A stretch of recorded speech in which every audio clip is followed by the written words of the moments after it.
حضرت خبیب بن عدی رضی اللہ تعالیٰ عنہ کو جب کافروں نے گرفتار کر لیا، کافروں نے ان کو گرفتار کر لیا، اب گرفتار کرنے کے بعد ان کو قید کیا اور کچھ دنوں کے بعد ان کی پھانسی کا اعلان ہوا، اور جب پھانسی کے پھندے کے اوپر حضرت خبیب کو لے کر کے گئے، حضرت خبیب سے کافروں نے کہا کہ آپ صرف اپنی زبان سے صرف ایک جملہ نکال دیں، اور وہ جملہ یہ ہے ان محمدن فیکا، کہ تیری جگہ پر آج محمد ہوگا، ہم آپ کو پھانسی نہیں دیں گے، صرف اپنی زبان سے یہ جملہ بتا دیں، صرف اپنی زبان سے یہ جملہ نکال دیں، یہ الفاظ نکال دیں، آج جو مجھے پھانسی دی جا رہی ہے، آج یہ پھانسی مجھے نہیں دی جاتی، تختہ دار پر مجھے نہیں چڑھایا جاتا، سولی پر مجھے نہیں لٹکایا جاتا، بلکہ میری جگہ پر محمد الرسول اللہ صلی اللہ علیہ وسلم ہوتے، آپ صرف یہ زبان سے یہ جملہ نکال دیں، ہم محمد کو گرفتار کر کے نہیں لائیں گے، ان کو پھانسی پر نہیں لٹکائیں گے، سولی پر نہیں چڑھائیں گے، قتل نہیں کریں گے، کچھ نہیں کریں گے، صرف اپنی زبان سے یہ جملہ نکال دیں۔ ان کا مقصد یہ تھا کہ رسول اللہ صلی اللہ علیہ وسلم کی محبت اس کے دل سے نکل جائے، یہ اپنی زبان سے یہ الفاظ نکال دے، یہ اپنی زبان سے یہ جملے نکال دے۔ لیکن حضرت خبیب رضی اللہ تعالیٰ عنہ نے جواب کے اندر ارشاد فرمایا کہ مجھے قسم ہے اس ذات کی، میں اپنے گھر کے اندر اپنے بیوی بچوں کے ساتھ کھیل کے اندر مست ہوں، اپنی بیوی بچوں کے ساتھ بیٹھا ہوا ہوں، اور محمد صلی اللہ علیہ وسلم کے پاؤں کے اندر کانٹا بھی چھپ جائے، میں یہ بھی برداشت نہیں کر سکتا، یہ بھی برداشت نہیں کر سکتا ہوں۔ چلے جائے کہ یہ تو بہت بڑی بات ہے کہ آج وہ میری جگہ پر ہوتے، میں اپنے گھر کے اندر سکون کے ساتھ اطمینان کے ساتھ بیٹھا ہوا ہوں، اور محمد صلی اللہ علیہ وسلم کو کسی راستے کے اندر کانٹا چھپ جائے، یہ بھی برداشت مجھ سے نہیں ہو سکتا۔ یہ صحابہ کرام کے واقعات ہیں، آپ علیہ السلام کے ساتھ محبت کے، رسول اللہ صلی اللہ علیہ وسلم سے جس انداز میں صحابہ نے محبت کی ہے، اسی انداز میں آج ہمیں بھی محبت کرنی چاہیے۔ ہمارے رشتہ دار ناراض ہوتے ہیں، ناراض ہو جائیں، اور صرف محبت کے ساتھ، صرف محبت کافی نہیں ہے کہ جی رسول اللہ صلی اللہ علیہ وسلم کی پیدائش کا دن آ گیا، آپ کی ولادت کا دن آ گیا، اب خوشیاں منائیں، خوشی منانی چاہیے۔ رسول اللہ صلی اللہ علیہ وسلم کے آنے کے اوپر کوئی ایک دنیا کے اندر ایسا شخص نہیں ہے کہ جس کو خوشی نہ ہوئی ہو۔ خوشی تو کافروں نے بھی منائی، ابو لہب نے خوشی منائی ہے، ابو لہب نے آپ علیہ السلام کی پیدائش کے اوپر، ولادت کے اوپر جو ہے اپنی لونڈی کو آزاد کر دیا، اور کئی اونٹوں کو، روایات میں آتا ہے کہ 100 اونٹ قربان کر دیے، لیکن نجات نہیں ملی، نجات نہیں ملی۔ نجات کیوں نہیں ملی؟ خوشی تو منائی ہے نا، نجات کیوں نہیں ملی؟ نجات اس وجہ سے نہیں ملی، ایک ہے رسول اللہ صلی اللہ علیہ وسلم کا دنیا کے اندر آنا، اس کا کوئی منکر نہیں ہے، ایک ہے رسول اللہ صلی اللہ علیہ وسلم کا دنیا میں آنا، آپ کا مشن، آپ کو مشن لے کر کے، ایک آپ کی ولادت ہے، ایک آپ کی مقصد ولادت ہے۔ آپ علیہ السلام نے جب بات کی مشن کی، کوہ صفا کے اوپر کھڑے ہو کر کے آپ علیہ السلام نے جب مشن کی بات کی کہ قولوا لا الہ الا اللہ تفلحون، تم لوگ لا الہ الا اللہ پڑھ لو کامیاب ہو جاؤ گے، سب سے پہلا پتھر اٹھا کر کے رسول اللہ صلی اللہ علیہ وسلم کی طرف پھینکنے والا جو شخص تھا، اس کا نام بھی ابو لہب تھا، اور یہ آپ صلی اللہ علیہ وسلم کا چچا ہے، آپ کا رشتہ دار ہے۔ سب سے پہلے جب مشن کی بات کی، اس نے پہلا کام کیا کیا؟ زمین کی طرف ہاتھ بڑھایا، اور پھر وہاں سے پتھر اٹھایا، اور پتھر اٹھا کر کے رسول اللہ صلی اللہ علیہ وسلم کی طرف پھینکا، اور پھر کسی کے اوپر بس نہیں کیا، اپنی زبان سے کہا نعوذ باللہ تبا لک یا محمد لہذا جمعتنا، اے محمد نعوذ باللہ آپ کے ہاتھ ٹوٹ گئے، کیا آپ نے ہمیں اس لیے بلایا تھا؟ کیا آپ ہمارے خداؤں کو برا بلا کہیں؟ آپ ہمارے بتوں کو برا بلا کہیں؟ آپ ہمیں ایک خدا کی طرف دعوت دیتے ہیں؟ کیا آپ نے ہمیں اس لیے بلایا تھا؟ سب سے پہلے پتھر اٹھا کر کے مارنے والا بھی وہی چچا تھا جس نے آپ کی خوشی کے، آپ کی ولادت کی خوشی کے اوپر 100 اونٹوں کو قربان کیا، ایک لونڈی کو آزاد کر دیا۔ یہی سب سے پہلے آپ کے مشن کا دشمن ہو گیا، اور پھر اسی کے اوپر بس نہیں کیا، اسی کے اوپر بس نہیں، آپ علیہ السلام کی 2 بیٹیاں، ایک کا نام حضرت رقیہ ہے، ایک کا نام ام کلثوم ہے، یہ دونوں بیٹیاں ابو لہب کے بیٹوں کے ساتھ ان کے رشتے ہو چکے تھے، منگنی ہو چکی تھی، بعض روایات کے اندر آتا ہے کہ نکاح بھی ہو چکا تھا، رخصت ہی نہیں ہوئی تھی، اس دستور کے مطابق نکاح ہو چکا تھا۔ ابو لہب نے اپنے بیٹوں سے کہا جاؤ بھری مجلس کے اندر، بھرے مجمع کے اندر، وہاں جا کر کے سب کے سامنے محمد کی بیٹیوں کو طلاق دے دو۔ اور ان کے بیٹوں نے آ کر کے طلاق دی۔ آپ علیہ السلام کے ساتھ دشمنی اس قدر شدید ہو گئی۔ کیوں شدید ہوئی؟ پہلے تو چچا تھا، رشتہ دار تھا، آپ کی بات مانتا تھا، آپ کے ساتھ اٹھتا تھا، بیٹھتا تھا، سب کچھ تھا، لیکن جب بات مشن کی آئی، جب بات کلمے کی آئی، تو سب سے پہلے مخالف یہ ہو گیا۔ تو صرف خوشی منانے، صرف ولادت کے اوپر خوشی منانے سے بخشش نہیں ہوتی۔ اگر بخشش ہوتی تو 100 اونٹ قربان کرنے والا ابو لہب اس کی بخشش ہوتی۔ بخشش کیوں نہیں ہوئی؟ رسول اللہ صلی اللہ علیہ وسلم جو مشن لے کر گئے تھے، اس مشن کو اس نے نہیں اپنایا، اس مشن کے اوپر عمل نہیں کیا۔ جو تعلیمات آپ علیہ السلام لے کر گئے، اس تعلیمات کے اوپر اس نے عمل نہیں کیا۔ آپ علیہ السلام کی آمد کے موقع کے اوپر ہم خوشی بھی منائیں، خوشی منانا منع نہیں ہے، لیکن آپ کی تعلیمات کے اوپر عمل کریں۔ آپ کی تعلیمات کیا ہیں؟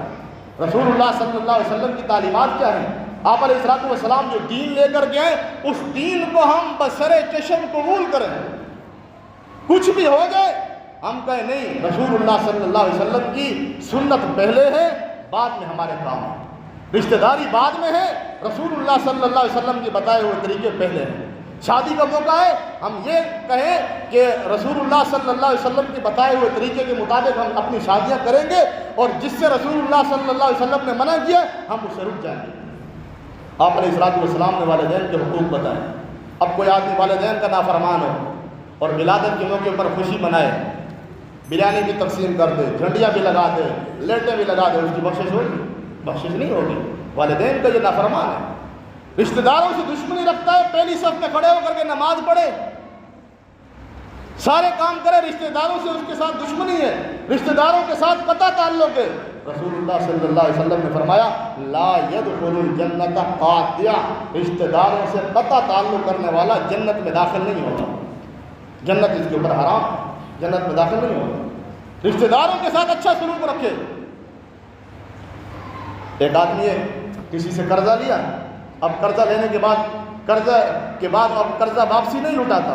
قرضہ واپسی اس کو دیتا ہی نہیں ہے۔ کیا یہ رسول اللہ صلی اللہ علیہ وسلم کی تعلیمات میں سے؟ اور اس نیت سے بعض لوگ تو اس نیت سے قرضہ اٹھا لیتے ہیں کہ جی ہم نے دینا ہی نہیں ہے۔ قرضہ لے لیا نا کسی سے، پھر کہتے ہیں کہ نیت ہی یہی کرنی شروع سے کہ بھائی بڑا آدمی ہے، اس کے پاس تو اگر 1-2 لاکھ روپیہ لے لوں گا، اگر 50,000 لے لوں گا تو اس کے اوپر کیا اثر پڑتا ہے، اس کو نہیں دوں گا تو کیا ہوگا۔ حدیث مبارکہ کے اندر آ کر رسول اللہ صلی اللہ علیہ وسلم نے ارشاد فرمایا جب آدمی کسی سے قرضہ لیتا ہے اور قرضہ دینے کی واپسی کرنے کی نیت اس کی نہیں ہوتی تو اللہ تعالیٰ اس کے ساتھ ایک شیطان لگا دیتا ہے۔ جب بھی حالانکہ اس کے پاس جیب میں ہوں گے پیسے، لیکن شیطان اس کے دل کے اندر وسوسہ ڈالے گا، خلل ڈالے گا کہ یہ بھی قرضہ ادا نہ کرو، اسی حالت میں جو ہے وہ دنیا سے چلے جائیں۔ اور اگر قرضہ لیتے وقت اس کی نیت یہ تھی کہ میں یہ پیسے ہر حال میں واپسی کروں گا، اللہ تعالیٰ اس کے ساتھ ایک فرشتہ لگا دیتے ہیں جو اس کی موقع پہ موقع کے اوپر اس کی مدد کرتا رہتا ہے، اس کے ساتھ تعاون کرتا رہتا ہے اور اس کو یہ یاد دلاتا رہتا ہے کہ آپ نے فلاں شخص کا قرضہ دینا ہے۔ رسول اللہ صلی اللہ علیہ وسلم نے ارشاد فرمایا مطل الغنی کی ظلم، جو آدمی کسی کے قرضے کے اندر قرض دار جو ہے وہ ٹال مٹول کرتا ہے، پیسہ ہے اس کے باوجود بھی نہیں دیتا، فرمایا یہ ظلم ہے۔ یہ رسول اللہ صلی اللہ علیہ وسلم کی تعلیمات میں ایک آدمی کا جو ہے میں نے جو ہے 1 لاکھ روپیہ دینا ہے، اس کا 1 لاکھ روپیہ دینے کے لیے تیار نہیں ہوں، ادھر سے رسول اللہ صلی اللہ علیہ وسلم کے میلاد منا رہا ہوں، بریانی کی دیگیں تقسیم کر رہا ہوں۔ بھائی قرضہ دینا جو ہے یہ ضروری ہے، ادھر سے یتیموں کا مال کا پیسہ کھایا ہے، ادھر سے حج کو چل پڑا ہے، حج قبول ہوگا۔ غریبوں کا پیسہ کھایا، کسی کے پلاٹ کے اوپر قبضہ کر لیا، ادھر سے عمرہ کرنے کے لیے چل پڑا، ایسے عمرہ قبول نہیں ہوگا۔ یہ تو مثال مشہور مثال ہے کہ ایک بلی جو ہے وہ 100 چوہے کھا کر کے حج کو نکلی، اب 100 چوہے کھا کر کے حج کو نکل رہی ہے، آپ نے جو ہے غریبوں کا پیسہ بھی دبایا ہے اور اسی طرح جو ہے یتیموں کا پیسہ بھی دبا لیا ہے، کسی غریب کا پلاٹ بھی دبا لیا ہے، والدین کا نافرمان بھی ہے اور اسی طرح کئی بیماری اور بھی موجود ہیں، اور ساتھ میں میلاد منا رہے، تو ایسے میلاد منانے کا کوئی فائدہ نہیں ہے۔ میلاد مناؤ، میلاد منانا منع نہیں ہے، لیکن رسول اللہ صلی اللہ علیہ وسلم کی تعلیمات کے اوپر عمل کرنا یہ ضروری ہے۔ آپ علیہ السلام جو مشن لے کر کے آئے، جو تعلیمات لے کر کے اس کو اہمیت ہم نے دے دی۔ ایک آسان سی مثال دے کر کے بات کو ختم کرنے لگا۔ آپ کے گھر کے اندر ایک مہمان آ جائے، کوئی بزرگ آ جائے، کوئی بڑا مولوی صاحب آ جائے، ایک بزرگ آ جائے، پیر صاحب آ جائے گھر کے اندر، آپ خوشی منائیں گے نا؟ سارے خوشی منائیں گے کہ بڑا آدمی آ گیا، بزرگ آ گیا، خوشی منا لی۔ اور کچھ لوگ تو یہ ہے کہ ڈھول وغیرہ بھی بجا لیں گے، خوشی منا لیں گے، اس خوشی کو دوسروں کو پتہ چل جائے گا کہ خوشی منا رہے ہیں، پھول بھی برسائیں گے، سارا کچھ کریں گے۔ تو ٹھیک ہے، کوئی آپ کو منع نہیں کرے گا بھائی آپ نے ٹھیک کیا، اور میں بھی منع نہیں کرتا ہوں، ٹھیک ہے بزرگ آ گیا، آپ اس کا احترام کریں، اس کے احترام کے اندر جو ہے آپ اس کے اوپر پھول بھی برسا رہے ہیں، سارے کام کر رہے ہیں۔ لیکن وہ بزرگ آپ کے گھر میں آ کر کے بیٹھ جاتا ہے، آدھا گھنٹہ گزر جاتا ہے، 1 گھنٹہ گزر جاتا ہے، آپ اسے پانی کبھی نہیں پوچھتے۔ لوگ بیوقوف کہیں گے، سمجھدار کہیں گے؟ بیوقوف کہیں گے نا بھائی، آپ مہمان آئے ہیں، آپ نے پھول برسائے ہیں، خوشی کی تکبیر کے آپ نے نعرے لگائے ہیں، سب کچھ کیا ہے آپ نے۔ اب وہ مہمان آدھے گھنٹے سے 1 گھنٹے سے بیٹھا ہوا ہے، آپ اس کو پانی کا نہیں پوچھتے، آپ اس کو چائے کا نہیں پوچھتے، کسی چیز کا نہیں پوچھتے، آپ بیوقوف ہیں۔ آپ کیسے عقل مند ہیں؟ آنے کے اوپر تو خوشی منا رہے تھے، اب آ گیا بیچارہ، بیٹھ گیا، وہ کوئی باتیں اگر آپ سے کرنا چاہتے ہیں، کچھ بتانا آپ کو چاہتے ہیں، کوئی پیغام آپ کے لائے، آپ پیغام سننے کے لیے تیار نہیں، آپ اس سے بات کرنے کے لیے تیار نہیں ہے، آپ جو ہے گھر میں جا کر کے چھپ جاتے ہیں، لوگ کہیں گے کتنا بڑا بیوقوف ہے۔ تو رسول اللہ صلی اللہ علیہ وسلم دنیا میں تشریف لائے ہیں، آپ تعلیمات لے کر کے آئے،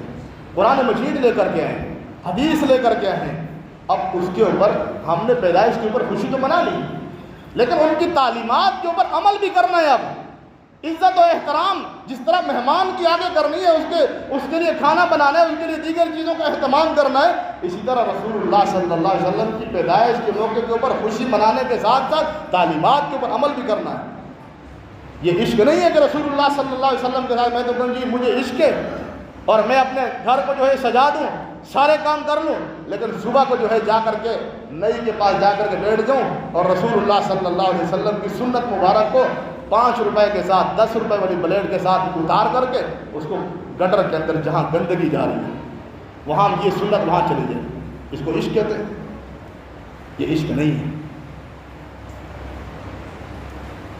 یا تو رسول اللہ صلی اللہ علیہ وسلم کے صورت سے بہترین صورت لے کر کے آؤ کہ جی آپ علیہ السلام کی جو صورت ہے نا، اللہ نے جس انداز سے اس کو بنایا ہے، جس انداز سے داڑھی مبارک ہے، جس انداز میں رسول اللہ صلی اللہ علیہ وسلم کو اللہ نے بنایا ہے، یہ صورت جو ہے اچھی نہیں ہے، اس سے اچھی صورت جو ہے وہ امریکہ نے جو ہے وہ یورپ نے ہمیں دی ہے۔ یا تو آپ یہ کہیں، اور اگر آپ کا یہ عقیدہ ہے کہ آپ علیہ السلام سے زیادہ حسین کوئی نہیں ہے، آپ سے زیادہ محجوبین کوئی نہیں ہے، آپ سے زیادہ خوبصورت کوئی نہیں ہے، پھر خوبصورتی آپ کسی اور میں تلاش کر رہے ہو۔ منہ کو صاف کر کے صبح جو ہے وہ شیشہ دیکھیں اور دیکھیں میں کتنا بڑا خوبصورت لگا ہوں، پھر تصویر بھی کھینچ لیتے، پھر تصویر دوسروں کو بھیجتے ہیں، دیکھو جی میں کتنا، لوگ بھی نیچے لکھتے ہیں ماشاء اللہ، لوگ بھی لکھتے نیچے ماشاء اللہ، سبحان اللہ، بہت اچھے لگ رہے ہو۔ رسول اللہ صلی اللہ علیہ وسلم کی سنت کو ذبح کر کے عمرے پہ چلا گیا، حج پہ چلا گیا، یا عمرے سے فارغ ہوتے ہی وہاں کئی دفعہ وہاں پر بھی دیکھا جاتا ہے حجام کے پاس جا کر کے پہلا کام یہ کرنا ہے کہ داڑھی منڈوا دے گی۔ تو رسول اللہ صلی اللہ علیہ وسلم کی تعلیمات کے اوپر عمل کرنا ہے۔ اسی لیے قرآن مجید کے اندر اللہ تبارک و تعالیٰ نے یہی ارشاد فرمایا، قُلْ إِن كُنتُمْ تُحِبُّونَ اللَّهَ، اگر تم یہ چاہتے ہو کہ ہم اللہ اور اللہ کے رسول سے محبت کریں، اگر یہ چاہتے ہو کہ اللہ سے ہم محبت کریں، تو اللہ فرماتے ہیں مجھ سے محبت اس وقت قبول ہوگی فَاتَّبِعُونِی، جب رسول اللہ صلی اللہ علیہ وسلم کی تم اتباع کرو گے،